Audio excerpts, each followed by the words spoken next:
معزز خواتین و حضرات، بچیوں کے بہت سارے نام ہمارے ہاں گوگل سے دیکھ کر رکھے جاتے ہیں، چونکہ گوگل صاحب ہمارے لیے ایک اتھینٹک ذریعہ بن چکا ہے۔ ہر بندے کو دیکھیں وہ یہ کہتے سنائی دیتا ہے کہ جب گوگل ہے وہاں چیز موجود ہے تو ہم علماء سے کیوں پوچھیں، اور یہی سوچ بہت سارے لوگوں کی ہے، جس کی وجہ سے کافی لوگ گمراہ بھی ہو رہے ہیں اور بہت ساری خرابیاں بھی پیدا ہو رہی ہیں۔ نام کے معاملے میں بھی ہمارے لوگ گوگل سے ترجمہ دیکھ کر نام رکھ دیتے ہیں، لیکن جب بعد میں علماء سے پوچھتے ہیں تو پتہ چلتا ہے تو اس کا معنی ہی درست نہیں ہے۔ اسی طرح کا معاملہ عنائزہ کا ہے۔ بچیوں کا نام عنائزہ رکھا جاتا ہے۔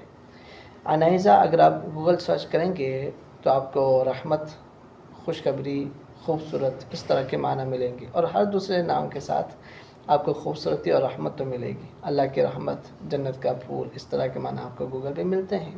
لوگ سمجھتے ہیں کہ جی یہ صحیح معنی ہے اور نام رکھ دیتے ہیں۔